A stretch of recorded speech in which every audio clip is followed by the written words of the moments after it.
Okay, everyone. Hi, Ambassador Thomas. How are you? Hello, Chris.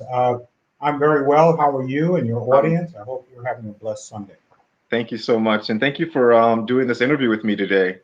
For those who don't know, Ambassador Thomas, you served as ambassador to Zimbabwe, the Philippines, and Bangladesh, and you Yes, also I served did. as Director General of the Foreign Service and Director of Human Resources too, right? Yes, I did. Awesome. How long were you in the Foreign Service for? 34 years. Oh, wow. And you made it to the Senior Foreign Service in like 9 years, right? Or Oh, something. no, no. It's 17 years. 17 years, 17 I years, was 17 years. traveling with Secretary Powell after 9/11 and we were in India when he told me I'd been promoted. Wow. And you were born in the Bronx and raised in the Bronx. What brought you to the State Department? What made you Well, I want was to join? born in Harlem and raised in Queens, Mm, but what brought me to the State Department was I was working as an urban planner for Edward J. Loeb, who ran Urban Development Corporation and South Bronx Development Corporation. So you're right. I was, I didn't have a major education in the South Bronx. And mhm. Mr. Loeb recommended I join the Foreign Service, and it worked out. Why did he recommend it to you? He had been in the Foreign Service for 5 years. His brother-in-law was our consul general in Frankfurt. Mm. He wanted me to get overseas experience and then come back to America as he did and join the private sector or go to law school. Seriously, yes, he Oh, really did. wow. Oh, wow. And so, but you ended up being in the service for 34 years instead. To his great disappointment. It's great disappointment. Um, so, what were some of the high points and some of the low points of your time in the Foreign Service? I had so many high points. I think two of them easy was meeting Nelson Mandela 3 times, having lunch with the Dalai Lama, and seeing how human and funny he was, along with being intelligent. Low points were just this past weekend, August 7th, 1998, when our embassies in Dar and Nairobi were blown up. I was deputy director of the operations center. One of my great friends, Julian Bartley, a Tennessee State graduate, was killed along with his son. Of course, I was working at the White House and the National Security Council staff on 9/11, Mm. so I'm lucky to be alive. Oh, Those were wow. two lowest points. Those points. Mm. What do you think was that the hardest day for you in the Foreign Service, you think? Was that day, was 9/11 like the hardest day for you? That evening, because during the day it was so fluid, we Hmm. really didn't know much was going on. In fact, we had to wait outside the White House for several hours, and there was a time still of beepers, if you remember that. Yeah, yeah. Cell phone, social media wasn't great. We couldn't get to our cars, and when we did, they started saying that a plane went down in Pennsylvania, and it wasn't until I got home, turned on the TV, and stayed riveted that Mm. I learned that and called some of my cousins who worked in the Pentagon in New York to make sure they were safe. And then we got a call from the White House telling us to be in very early the next morning. And as you drove in, you could smell the Pentagon burning. Wow. Brought Wow. tears to my eyes. So, Mm. Now we are, so you were in the service for 34 years, and yeah. we are in a post George Floyd world with lots of questions about race and the dynamics of race in the State Department. There have been a lot of articles written. You have a lot of different groups working on this issue. Um, as a black man, what were some of the challenges that you saw when you were in the State Department? What were some of the things that you think that you uniquely saw that either helped you or hurt you as you rose through the ranks of the Foreign Service? Well, first of all, let me commend your article. Oh, thank It you. was it was outstanding. The one you wrote about why you left the Foreign Service, and the one you wrote previously, extremely objective about consul work. That's Thank you. something most Americans don't know much about. Chris, I don't have much to complain about. That would be a mistake. I rose very quickly and uh, I did very well. Of course, the thing that always bothers me is that many jobs I had, I'm still the first and only. many people paved the way for me, and that was terrible. That there haven't been more. I think early on, when I was trying naively to get into the European Bureau, and they told me that they needed a Spanish speaker. And I come out of Peru. I think I spoke Spanish very well in those days. Hmm. And they picked someone who didn't have the Spanish level I had, you know? Hmm. And I could never get into Europe. But God had another plan. It worked out very well for me. Hmm. Um, I think so. That was a challenge. Clearly, there were people, black and white, who gave me opportunities, and I thank them to this day. But being the one and only, as Yes. many African Americans are, Right. not the first. There were so many of us. It's something you wonder about, something that's disappointing, and you can only try to pull people up behind Hmm. And what, looking at post George Floyd, if you had a magic wand, what would be some of the things that you think that the State Department needs to focus on in terms of recruitment and retention? Well, the State Department is, it's kind of ironic, actually. I think the State Department is the only federal agency that's getting these articles. So we Yeah. still draft well and quickly. But those articles are well deserved Hmm. and they're accurate. What happened to this young woman by her allegations against the CBP, CBP. Mhm. and as well as Ambassador Ray's and others who had challenges and wrote about it, are disgusting for Mhm. any individual, any person representing their country to have to go through. There's never one solution, and we are Mhm. not monolithic people that come up with this one solution.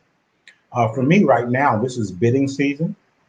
I Mhm. would hope that we're given a fair shot at jobs throughout bureaus that will be promotable and will stretch our potential and give us jobs as managers and supervisors, because Mhm. that's what's going to determine your future. State Department has done fairly well at recruitment, but not well at retention and promotion.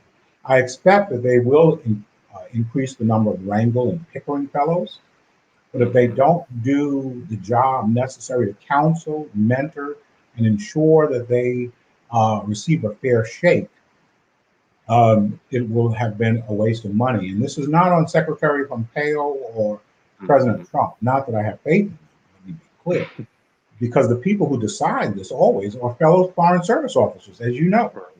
Right. Secretary of State doesn't decide who's going to be economic counselor in Berlin or political counselor in Madrid. Mhm. And until we are able, and not just African Americans, our Latinx, our Filipinx, our Asian ex colleagues, gay colleagues, it's not going to be a level playing Hmm. field. One, so recruitment. Two, make sure the promotion boards are reflective that generalists and specialists, diplomatic security, we can't forget there are a large amount of African Americans who are specialists. And if you Mhm. look at diplomatic security, most of them do not make it to senior foreign service. Most don't make it to O1s. They're terminal O2s or lieutenant colonels in Africa. So they need a shot. Their panels need to be Mhm. fair also across in assignments, even the few doctors we have. So the panels need to be fair, make sure that they are diverse. Um, there are some friends of mine have ideas. Ambassador Johnny Young thinks that ambassadors, assistant secretaries should be rewarded for diversity as Mhm. they are in some parts of corporate America now. Some people would like to see the Foreign Service exam change, which has been the holy grail for Mhm. years. It's a standardized exam, something that minorities don't do too well on in the first part. Parts two and three, the written and the oral part, everybody passes across races. And when you have a standardized exam that white males do better than white females, that's a Mhm. challenge because that's the only standardized exam that we know of where white males do better than white females. Oh, interesting. Interesting. So I think if they weren't, they would change it. But they need to look at it. Hmm. That's interesting. What do you think about Representative Bass's idea of hiring more people at the mid levels? Well, that's it's been tried before. First, it was Hmm. tried with white males in the early '50s as reserve officers, That's right. Yep. and they were not welcome. And Hmm. then it was tried in the '80s, and some people of all colors did very well on in that. And USAID did that a couple of years ago, several years ago, to get people to go to Afghanistan. I think Hmm. the challenge will be what grade they come in at. Right. Because if they come in, as you know, as the political or economic counsel, Yeah. that's going to be hard, no matter how smart they are. Right. Right. Right. Right. If they also, one of the better things about um, doing a consular tour, no matter what your track is you learn languages, you learn Hmm. cultures, you learn when things are going badly in a country or quickly. You learn immigration law. Hmm. These folks will have skipped that. So there is some merit. People have done well that, but we Yeah. have to really examine um, what rank they come in and what Yeah. area of responsibility they're given, because if this has been tried twice before, it led to Yeah. resentment. And remember, it led to resentment with white when it was all white males. Yeah. So imagine with black people. So What it's gonna do. Yeah. a laudable idea, but it really would need to be studied. Right, right. And my thinking on it is that, I would probably be the like person like me, an African American who quit the service, ticked out as a three, spent like took some time off, left, and then decided 2 to 3 years later, okay, I'm gonna come back as a two. If I came back into the service as a two, having left as a three, I think my colleagues, whether they like me or don't like me, would just resent me because they'd be like, wait a minute, this guy left the service and decided to go live a life, and now he wants to come back at a higher rank than he left before. I think a lot of my Well, colleagues would be pretty angry at sure, me. of any Um, color, but I hope you come back as a political appointee, yeah, Chris. there we go. You I do earned too. that. Just political appointees are allowed to skip everything They and can skip without everything. resentment. That's right. And if you I can. look at our friend Reuben Brigidi, who's now Hmm. president of the University of the South, he came in as a deputy assistant secretary, Mm. and then he moved over to be ambassador to the African Union, and then became the dean of the Elliott School. Of course, Mm. he's a Naval Academy graduate. Uh, Mm. but that should be your track, Oh yeah, there we go. on my personal recommendation. Yeah, okay. I'll take a dream. I'll dream about that. Why not? So Seriously. that's right. So the one thing that you and I talked about before was the fact that, a lot of African American women have been the ones that have been writing about a lot of the issues going on in Mhm. the State Department. What do you think that we as Black men, or as men of color, owe to African American women or women of color? Because it seems that, their plight and what's going on with them is actually different than what, Black officers might go through or what men of color might go through. It seems that they get less room to make mistakes, and a lot of people just sort of dismiss what they go through as, oh, them just being crazy. Like there's a lot of language that goes around being a woman that just don't exist for men. What do you think that we can do as men to be allies for African American women, whether they're in the service or outside the service? Well, we should support them. We Hmm. can't negate their history or discount their stories. Listen to them, understand Hmm. them. Uh, Women are a lot better often at solving problems than men. Hmm. Talk to them, see what their ideas are. Clearly, women of all stripes have it harder than men in corporate America and the foreign service or the Right. military. They have other responsibilities also that often they are the primary caregiver for their parents or siblings or their own children, and that gives them another challenge. But we should talk to them, support them, counsel them when Hmm. they come in, mentor them seriously, and keep mentoring them throughout. The Foreign Service Mentorship Program, well, however well intentioned, is ad hoc. In the Hmm. military, to be a senior officer, you have to have a formal mentor, and that would be something that I would say. Hmm. And it's a challenge for all women because Not every woman wants to have a partner or a spouse, um, but overseas that can be a challenge to find someone. Hmm. And let's not joke; it has to be your choice. Uh, Right. but it's harder for women. Men get married at their first post or the second post, Or the third seems poster. all yeah all Sometimes the three or four time. times. Yeah. Yeah, well, we have All a seen very that. high divorce rate. Uh, Yeah. but at the same time, when I look at the African American women, Linda Thomas Lee, Ruth Davis, Hmm. Marie Brazil, and Carter Perry, they have excelled. When I see the current crop, Shelby Smith Wilson, Belinda Fisher, they're excellent. Desiree Cormier Smith, who, like you, left the Foreign Service, is doing well public, in the private sector. uh, Teresa Ferguson, who worked for me, and Stacy Lumba, and so Hmm. many others who are excelling. So I think we also need to give them mentors. There's a Right. friend of mine, Kathy Davis, whose father was a Foreign Service officer, and she really is good at mentoring people uh, before and during their career. We need to clone the Kathy Davises. Hmm. And So what can we do about, so one thing I always notice about the Foreign Service is that we spend a lot of time on bidding and a lot of time on EERs. W- in just your experience in human resources and as Director General, and again, if you had a magic wand, how would you make bidding and EERs better? well, I think the state actually does a good job of telling you what you need to do on your EER. Yeah. And most posts have mentoring sessions. If they don't, which they're supposed to, you can go online. We always encourage officers to check with two or three people because you may not always have a supervisor, a rating officer, as we call them, who can write well. Mm. So you need to have that. You have to make sure the post should make sure there are no inadmissible comments. So I would tell people to circulate that, no matter who they are, to several people. And in this digital age, you can easily. But at the same time, do not wait until a month before to start compiling things that should be in your EER. They tell you to keep a file, present that in a clear document with talking points or bullets to your supervisor. That's one thing.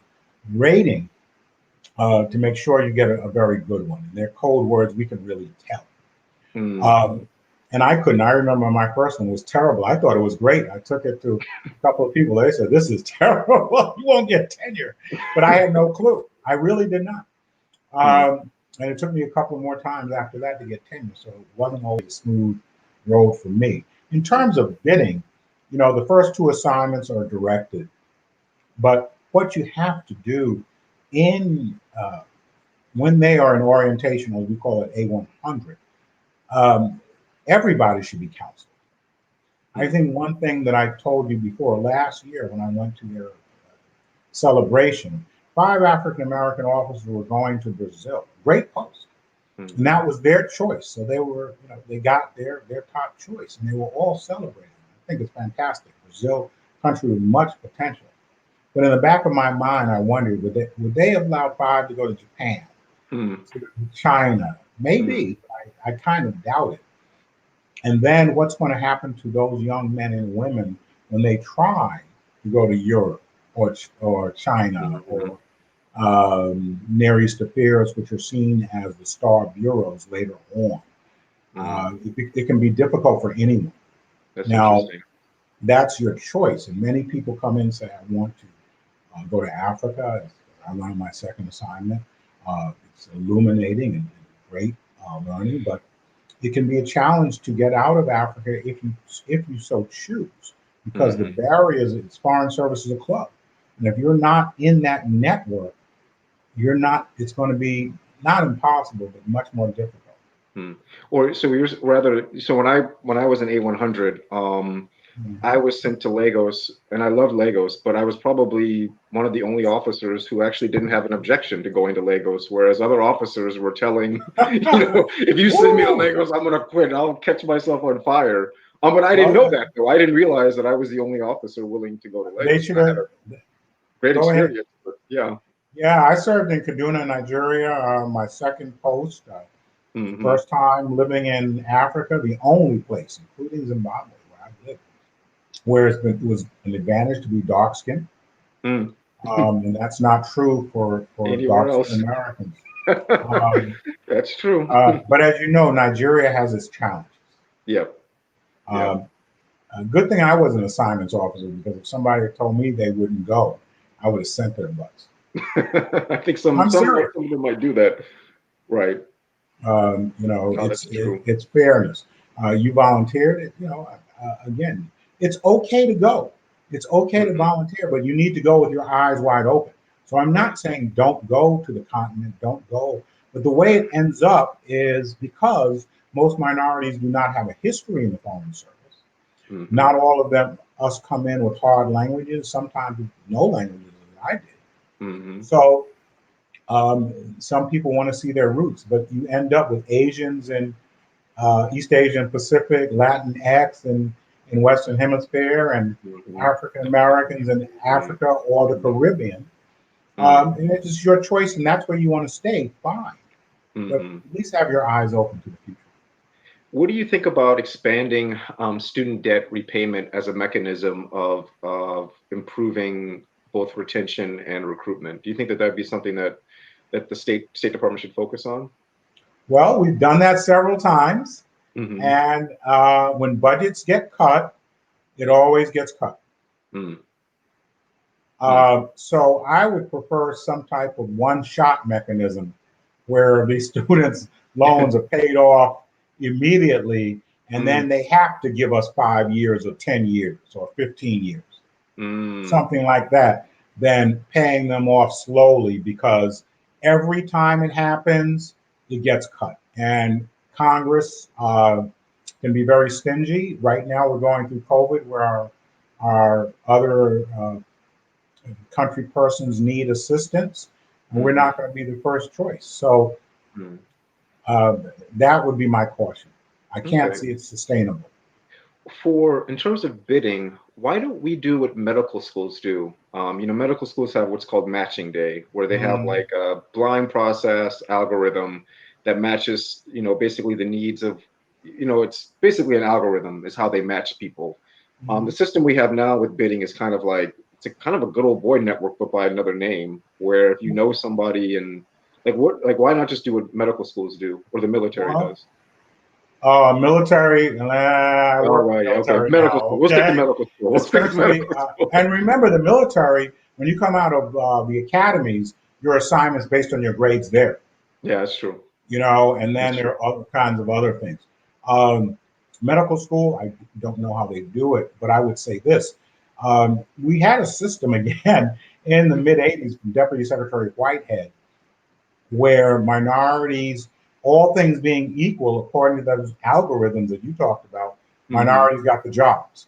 And there should be tension between human resources and the regional and functional bureaus over who gets the job. Human Mm-hmm. resources shouldn't just roll over. But that's only going to work if the Secretary of State of the day enforces this. Mm-hmm. And in my old age, I want to see how sustainable any program. Mm-hmm. Pressure goes off, pressure goes Yeah. on. Different administrations come in, as we see during my career. Most of the administrations have been Republican. Mm-hmm. Although, to her great credit, it was Secretary Rice who gave the money for what is now known as the Wrangle program, Mm. and Could she you should talk a be little bit about that? applauded. Could you talk a little bit about where the Wrangle program came from and how that came about? Why is it Well, named after Charles Wrangle? we had the Pickering program that was named after Thomas Pickering, one of our great diplomats. It already existed. Actually, this program was started by Ambassador Edward J. Perkins, our first African American ambassador to South Africa. Mm-hmm. Um, I great respect for Ambassador Pickering. I wish the program was named after Ambassador Perkins or joint, but we know if that had been named after Ambassador Perkins, it would have been cut to the bone. There's so many people who do not like this. No, I'm very serious. Wow. It would have been cut to the bone. It's just like PEPFAR, the President's Emergency Program for AIDS Relief. It's great that President Bush, that's his program. It prevents Republicans from cutting it to the bone, as would be their want. Mm. No, this is just a fact. Yeah. And Secretary Pickering has defended, uh, Undersecretary Pickering has defended this program many times to his great credit. So we wanted to expand that program. Ambassador Brazil and Davis came to me right before our daily 8 o'clock meeting with Secretary Rice and said, we need $1 million for this. I went in and I asked Secretary Rice, and she said, you got it. But then said, oh, they were trying to do the the Free Trade Act of Colombia and Peru, and which is what we did in those days in other countries. And Charles Rangel was the head of House Ways and Means.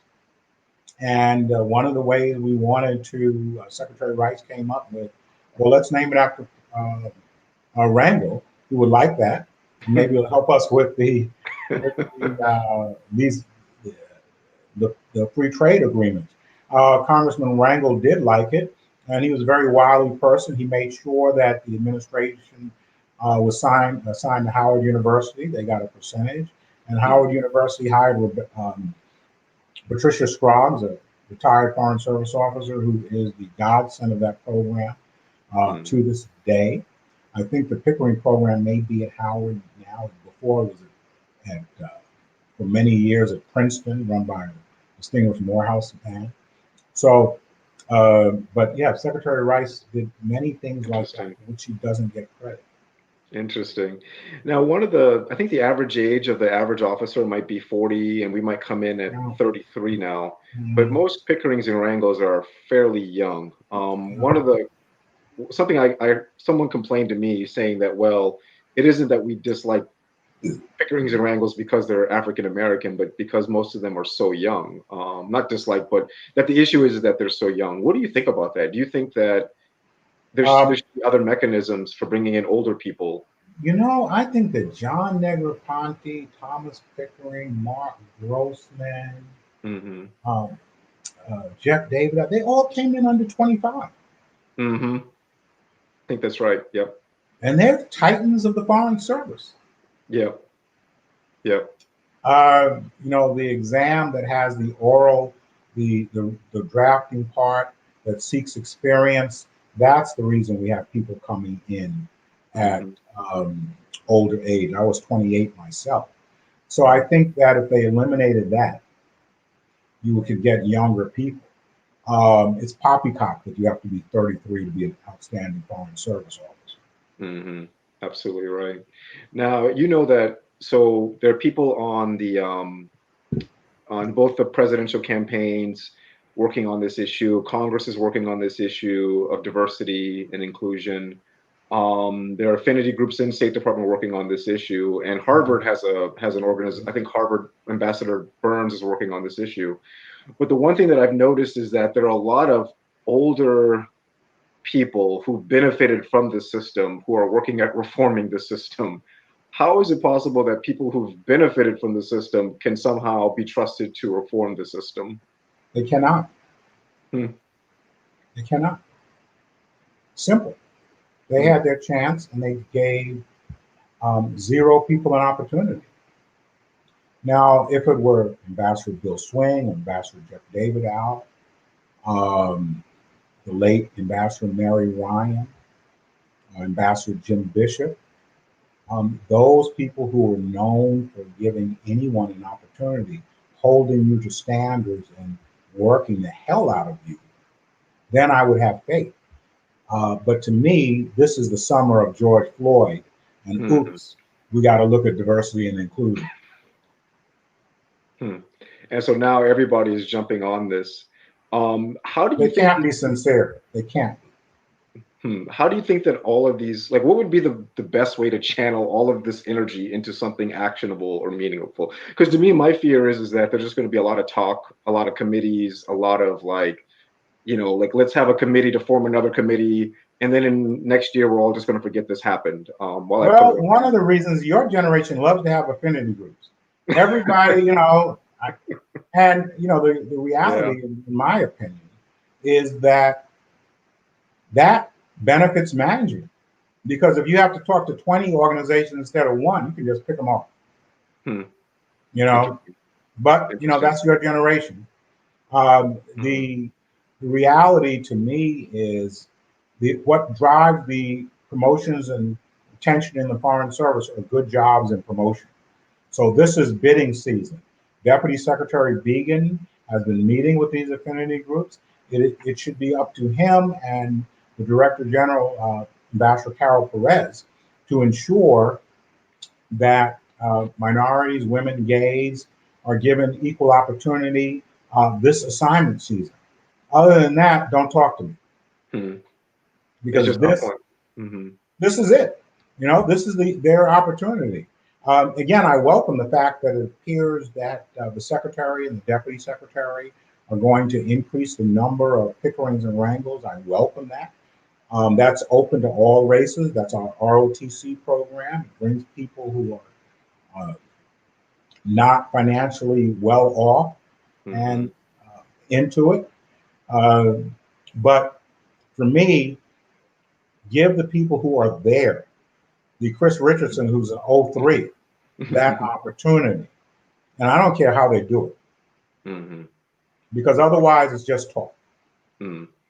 And I was just reading George Packer's book about Richard Holbrooke. It's like 700 pages. And the thing that struck me was that the first encounter with a Black person in that entire book is probably about page 550 when Yeah. he meets Susan Rice. And Yeah. it's just perplexing to me how people can go their entire career, 40 years in the Foreign Service, and Black people or race issues or being race conscious doesn't factor at all. Like, how do you make it that far in the Foreign Service and race just not be an issue? And it reminded me that at many of my posts, I knew people who could tell me the price of cocoa beans. They could name every single opposition leader. But if you asked them who Sandra Bland was, or if you asked them who Michael Brown, it'd just be like, wait, what? Like, what is that? And it makes me wonder who do these people represent? Like, what country do Well, they represent? Because it's not the United States if they can't speak to those issues of race. but that's an indictment of our entire society, not the Foreign Hmm. Service. The education system we have, the lack of integration that we have in America, Hmm. the polarization that we have. So therefore, it's not surprising that many whites do not know an African American. Um, I have done several of these talks this summer, and some uh, former white colleagues told me, now they said, I can't think of an African American I know. Um, that's not surprising.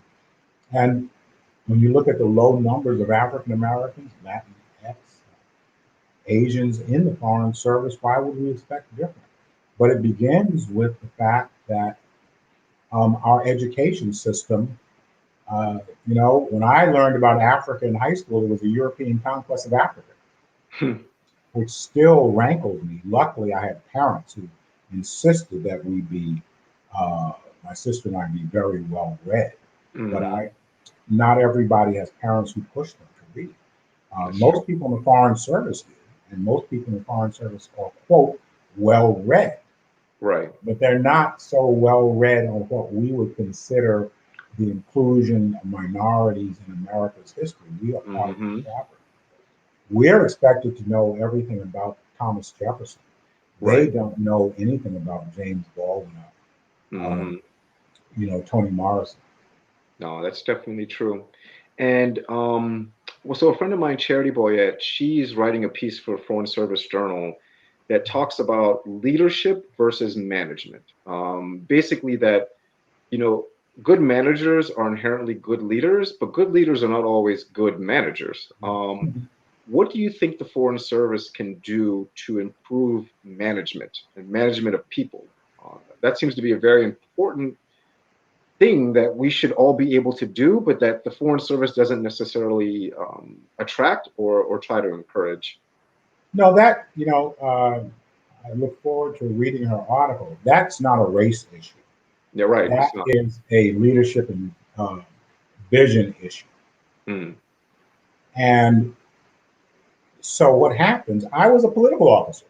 That's hmm. one of the reasons I excelled because we're the princes of the Foreign Service, given more opportunity than others. But one of our failings are by the time we get, often many of us get to the senior ranks, we haven't supervised many people. Mm-hmm. I was lucky that in '02, I was deputy director of the operations center, and then as an '01, director of the operations center, working under great and dynamic Christy Kinney and Carl Hoffman, who gave everybody opportunity. And there I had to manage civil servants, foreign service officers, specialists. I had to write more EERs than anybody in the foreign service. So I never had sympathy for people who couldn't get them on time. But that really gave me a lot of experience. And then I watched others, you learn a lot from good managers and poor managers. The courses at the Foreign Service Institute really need to be made mandatory. They need to be the way the military makes their courses. Secretary Powell tried to do that, but it's always in the Foreign Service. How can I escape out of these courses? How can my boss let me escape? And, last time I looked, we still don't have Middle East peace. Yeah. But yet these people were allowed to escape out of these courses. So for me, I always read and reread uh, Tools of Learning, an excellent book Mm-hmm. on how to manage. Ambassador Kinney and Ambassador Pickering had their 10 to 20 uh, rules we call them the Kinney Pickering rules for how you can manage your career and how you can manage others. And it's always a constant process. You're learning, relearning. There's no magic bullet. And I like to say I would like to say I did a good job, but you have to Mm-hmm. talk to the people I work with and for. But again, it's not innate. You have to learn these things, and you can't get lazy. And that's why having mandatory courses, looking at different chains, and look, managing and supervising the millennials, Generation X, Y, Z, whatever, is very different than my generation. We learned a lot from it. Really, I have nothing but admiration for the younger folks. They're quite up to the task. But it's just like in any organization, and that's something the State Department needs to do a better job at. It clearly should look at what the military does, and great companies like Marriott that gives everybody a chance. Companies that excel in not only management and leadership but diversity. Mm-hmm. Now, it's been 100 years almost since the Rogers Act passed, and then we had the Foreign Service Act in 1980. The one thing that I've noticed, or it seems that there's a lot of complaints just about the Foreign Service in general. It's not just African Americans, it's Latinos have complaints. If you're gay, if you're straight, if you're married and you're doing a tandem. Um, like, who does the Foreign Service actually work for? That'd be They my should, first question. okay, they should stop whining. They should stop whining. Stop whining. It's a Okay. competitive. It's uber competitive. It's very small. Mm, I don't have sympathy for the whiners. mm, They go to coffee and wine, instead of doing their job. mm, They've got an outstanding job. They have outstanding opportunities. I just don't have sympathy for whiners. I'm sorry. Maybe I'm seen as old and cranky. But mm, what are you whiners doing about improving the system? mm. So They're members of the American Foreign Service mhm, Association. Um, do they have meetings with people? Do they try to change systems within their bureau, within their office, within their embassy, or do they just whine? Um, mhm, and tandem couples. Look, we try to be very uh, supportive of tandem couples every way we can, but the people who will always get left in the lurch are single people. mm, Whether it's assignments, whether it's mhm. Christmas, Hanukkah, Ramadan holidays. Oh, you're single. You don't need to be. It's like you don't have a family or friends. Wow. You Yeah. know. Yeah. So we have to treat everybody equal. We can't. We're not allowed to promise by law a tandem couple their assignment. Hmm. Over a single person, and nor should we. Mm. But I have no sympathy for the whiners. Fair enough. It is tough. It's tough on you. Do you think that there needs to be a new Foreign Service Act? Like just totally rewrite everything, and I don't even know what it would look like, but do you think that there needs to be a new Foreign Service Act, or should we just build on what we have now? I would prefer building on what is now. I think that the group at Harvard wants a new Foreign Service Act. Um, God bless them. I don't know what it would do. Mm, It's like our amazing Constitution. It's a beautiful act. It just has to be implemented and followed for everyone. Um, Hmm. what's wrong with the current Foreign Service Act? That's what I would like to know. Hmm. And And my priority, again, as a retiree, is opportunities for minorities, gays, and women. Um, and I can't see those same people were not the people that gave us a chance. And now you're right. going to encourage them to rewrite the Foreign Service Act. Mm. I see what you're saying. When you were the Director General, what were some of the things that were your priorities, and what kind of blowback or pushback did you get, you think, from those priorities? Now that you're retired, you can talk about whatever you want to talk Oh about, right? no, maybe there were whisperings. I had Mm, excellent Ambassador Teddy Taylor, African American, Linda Tagliatelle, a civil service person, were my deputies. And I wanted to have them there to demonstrate that we were fair and balanced, as mm. Fox News likes to As say. Fox News likes to say, that's right. Yeah. But, you know, nobody's going to talk to the director general in their face. So I Mm, didn't have much blowback in that term. One of the things we did, again, with Secretary, not just Rice, but Deputy Secretary Never Ponte's encouragement, we decided we were going to recruit people from schools that HBCUs as well as majority colleges and universities that had very few people in the foreign service. mm, And so we went to not what's considered the top tier, I don't like that term, HBCUs, but we mhm. went to Wiley College in Langston, um, Hamilton in Ohio. We went to Nebraska Wesleyan. Um, and not only do we try to recruit, we offer these students their summer internships, Mhm. paid summer internships. Mm, Deputy Secretary Never Ponte sent me to Delaware State, mm. where the president of the university had been his DCM deputy in Mexico. Now, how many African Americans have been deputy anywhere, but Right, especially Mexico? right. Um, and so that program, um, and we worked with the schools because these kids they were going to get paid $500 a week, which was a good summer salary in those Oh, days. wow, yeah. But a lot of them didn't have transport. Mhm. How are they going to get housing? But the wonderful thing about these small communities, the schools, the professors come together, the Mhm. alumni, we're going to house them, we're going to feed them, we're going to clothe them. Mhm. And we went to Johnson C. Smith, where um, Secretary Rice's father had went. And that dynamic young president had made sure that every student got a passport. And he Mhm. was sending them to Italy to study Italian for the summer. It was Mhm. wonderful. So you have to partner with these schools. They want to do these things. Mhm. Do So you that was a great program, which no do you longer exists, unfortunately. do you think that the State Department should do paid internships? Do you think that that would help attract minorities? If we had Yes, internships, yep. we used to have paid internships, and not having paid internships is a barrier to minorities. Mhm. Look, I needed a summer job. Yeah. Um, I had student loans coming. Uh, my parents were blue collar. Mhm. Uh, I couldn't tell my father I was going off to Europe for the summer or something. Yeah. Yeah. It didn't even enter my consciousness, actually. But for so many kids, and this includes white kids also, they Mhm. need paid internships. Right. Again, these are programs State Departments had, uh, but they've never been sustainable. Mhm. So who are you going to benefit? You're going to benefit the wealthy. Yeah. It's really And these interesting that kids, go ahead. Mhm. No, go ahead. Go No, I'm ahead. sorry. No, no, go ahead. I was going to say that it's really interesting that you've mentioned so many different ideas and programs that have been in the past and now are being proposed yet again.